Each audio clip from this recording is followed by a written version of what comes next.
I gave birth to a baby that is a half snake and a half human. Guys, let me just now. I came from a very poor background. I lost my dad when I was, really, really small. So it's just been me and my mom.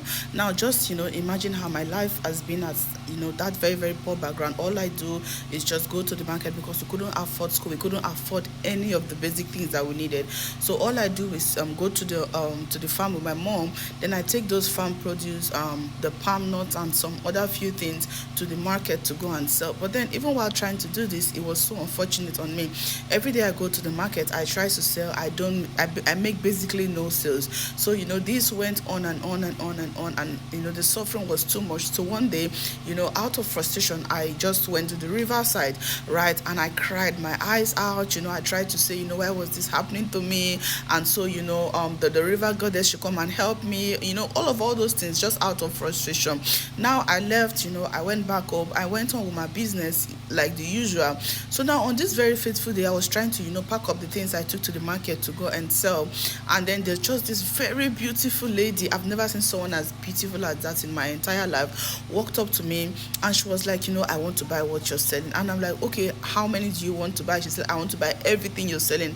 I'm like, really? It was like I was just really, really surprised because I haven't seen anything like that before. So I just literally packed everything together for her, and she gave me the money for all that she was buying with even extra change, and then gave me an envelope, right? I was so excited. I ran to my mom. It was so much celebration and all of that. Now I just put the envelope somewhere, right? I didn't really pay attention to it.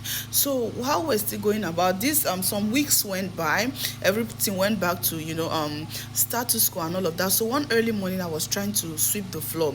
So while I was trying to arrange some of the books that were there, an envelope fell down. Now guys, I don't want this video to be too long. Please, if you think that you're listening to this story, it is just about to start. Let's watch part 2. I picked up the envelope and there was an instruction inside that said that I have the solution to all of your problems. Just meet me at the shrine at midnight. Now I was a little bit skeptical, but then at that point I won't lie, I will admit that I was already desperate to see something different come out of the institution of I and my mom. So what I did, I couldn't even tell my mom. She's a deaconess in the church, we're churchy people. So I just waited at midnight when she was fast asleep, and then I decided to embark on this journey. Now on approaching the shrine, the door just opened for me. I was scared. I went inside. At first I didn't see anybody, but later on I found a woman lying down on the floor. Now when I looked closer, I discovered it was that same woman that bought all of my produce at the village market the other day. So she came up to me and she's like, oh, I'm so glad that you're here. Don't worry, everything you want, we are going to solve it for you. So she said I should make my request, and I said I just wanted my mom and I to just be rich and just be comfortable.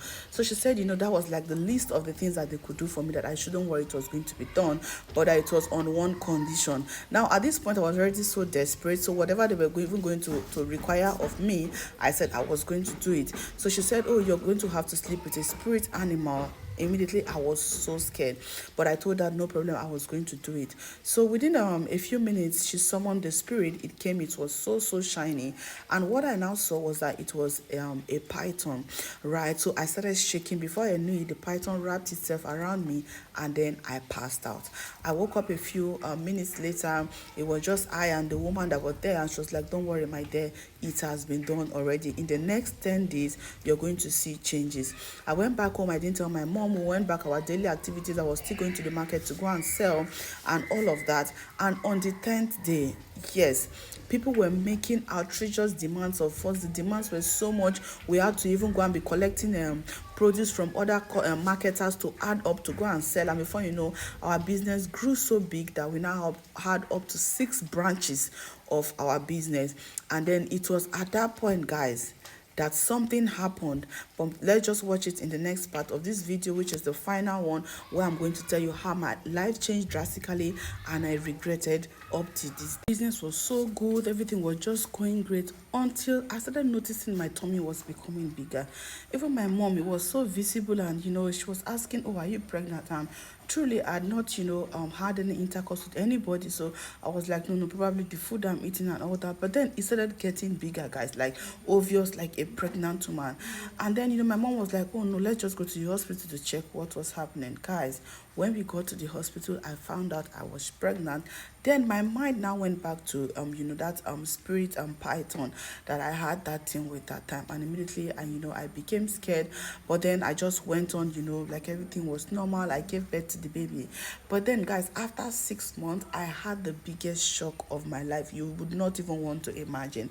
Now, at night, I was sleeping, and then I noticed that the baby turned into a python. I was so scared. I ran out of the room. I locked the door.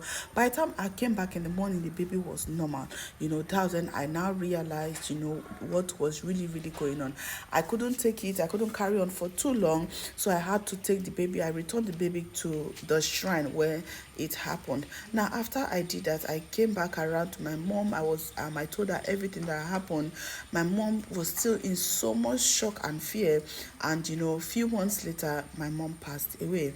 Now, I was just carrying on, in regret, because I didn't know how I got myself into, all of this, what I wish I would have done better, and all those things. And now, I was always having these bad dreams, series of attacks and all that. So I went to meet a man of God that prayed for me. We did a lot of fasting and all that. And then for some time, it reduced a little bit. Now, after, 2 months, it just turned into something else, guys. Now, right now, I can't even be with any man because I'm thinking people cannot come close to me. Now I'm asking myself, was this even really worth it?